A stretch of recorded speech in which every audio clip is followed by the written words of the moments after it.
Com certeza, você já ouviu falar do atentado terrorista de 11 de setembro de 2001, orquestrado pelo saudita Osama Bin Laden, no qual 2 aviões sequestrados atingiram as Torres Gêmeas em Nova York, símbolo do poder econômico do país. Além desses aviões, um atingiu o Pentágono, centro de comando militar dos Estados Unidos, e outro que, em direção à Casa Branca, provavelmente, caiu antes de atingir o alvo.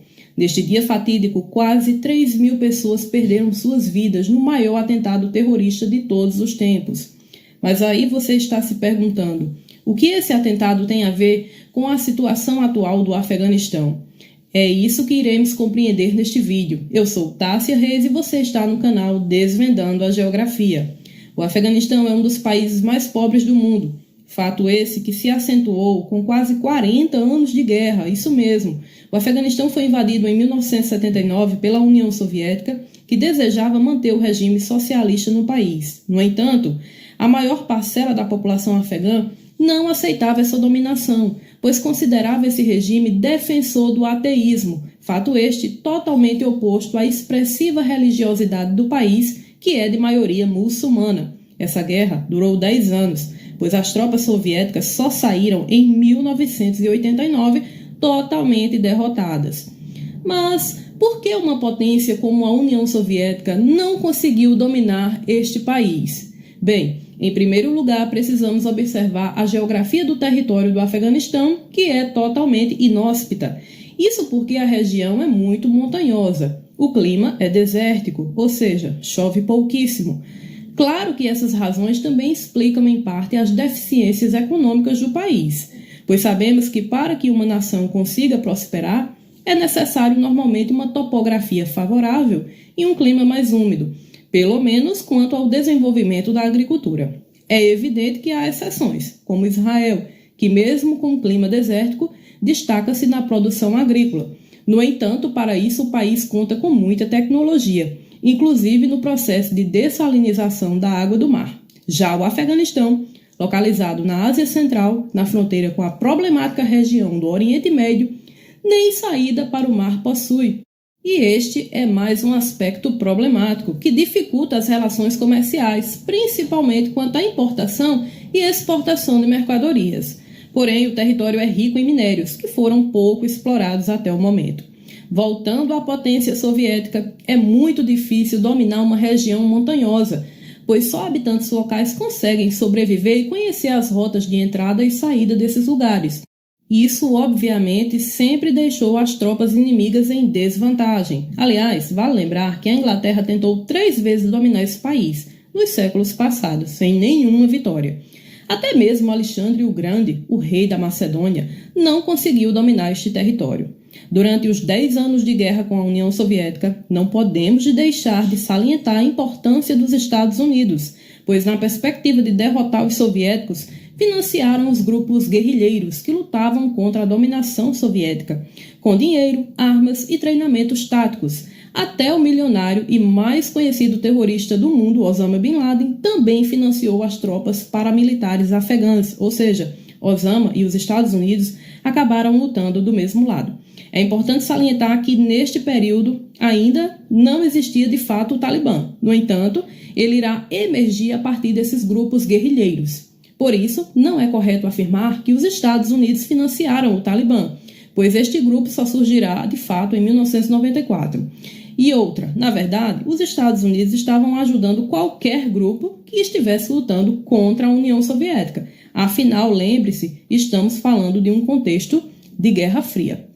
Após a retirada soviética do Afeganistão, a guerra se arrastou por aproximadamente 7 anos, mas dessa vez o conflito foi interno, ou seja, aqueles grupos guerrilheiros locais começaram a se dividir e a disputarem o controle do país. É a partir dessa divisão que surgirá em 1994 um grupo muito forte chamado Talibã, que significa Jovens Estudantes do Corão, com a clara intenção de aplicar a Sharia, lei islâmica escrita há mais de 1.400 anos, na qual difunde como correto castigos físicos como cortar mãos e pés de quem roubar e até mesmo apedrejamento para quem cometer adultério. A verdade, a interpretação dessas leis é realizada de maneira rígida e atrela o governo à religião, formando assim uma teocracia. Como o Afeganistão vinha sofrendo com guerras há 17 anos e o grupo fundamentalista Talibã contava com o apoio de grande parte da população, já que se apresentava como salvador da nação, restabelecendo a ordem que tanto se aspirava, o grupo toma o poder em 1996 e passa a governar o país. Com certeza você sabe que quem mais sofreu durante esse governo foram as mulheres, pois perderam diversos direitos, como o de estudar, trabalhar e se vestir como quisessem. Em meados do século XX, as mulheres tinham certa liberdade, não eram obrigadas a usar a burca, faziam faculdade, algumas vestiam até saias mais curtas. Ou seja, o Afeganistão era visto até como um país progressista. Já durante o governo do Talibã, as mulheres perderam todos os seus direitos, inclusive só podiam sair de casa acompanhadas de um homem da família. Além disso, foram aplicadas execuções sumárias contra as pessoas contrárias às regras do Talibã em praça pública, atos que chocaram o mundo. É preciso acrescentar que a comunidade internacional não reconhecia o Talibã como um governo legítimo. Só o Paquistão, a Arábia Saudita e os Emirados Árabes Unidos o reconheciam como tal. A organização terrorista Al-Qaeda, chefiada por Osama Bin Laden, apoia o Talibã financeiramente e recebe apoio e abrigo no Afeganistão, após ser expulso da Arábia Saudita e do Sudão por pressão das Nações Unidas. É importante frisar que o 11 de setembro foi o pior atentado orquestrado por Osama, mas não foi o único. Em 1991, com o fim da Guerra do Golfo, após os Estados Unidos ocupar a Arábia Saudita, Bin Laden declara guerra santa aos Estados Unidos, pois, segundo as leis islâmicas, é proibido estrangeiros ocupar Meca, cidade sagrada para os muçulmanos. Por isso, em 1993, aconteceu o primeiro ataque ao World Trade Center. Isso mesmo, no dia 26 de fevereiro, terroristas treinados no Afeganistão e ligados a Bin Laden entram com um furgão na garagem subterrânea do edifício e detonam mais de 700 quilos de explosivo, com a clara intenção de derrubar a Torre Norte. 6 pessoas morreram e mais de 1.000 ficaram feridas. Foi aberta uma imensa cratera, mas não foi capaz de destruir o prédio. Por isso, seus construtores ficaram se vangloriando, dizendo que as torres aguentariam até uma colisão com um Boeing 707. No entanto, isso de fato acontece 7 anos mais tarde, em 11 de setembro de 2001. Contrariando as expectativas de Bin Laden, que almejava com o atentado amedrontar os Estados Unidos e fazer com que tirassem as tropas americanas da Arábia Saudita, os Estados Unidos, com apoio internacional, invade o Afeganistão em 7 de outubro de 2001, pois o Talibã recusou-se a entregar Osama Bin Laden. A partir daí, o governo de Bush, então presidente dos Estados Unidos, denominou Eixo do Mal países que abrigavam e apoiavam grupos terroristas, bem como países que produzissem armas de destruição em massa, que a princípio seriam o Irã, o Iraque e a Coreia do Norte. No entanto, o tão procurado terrorista Osama Bin Laden só foi capturado e morto em 2011 no Paquistão durante o governo de Barack Obama.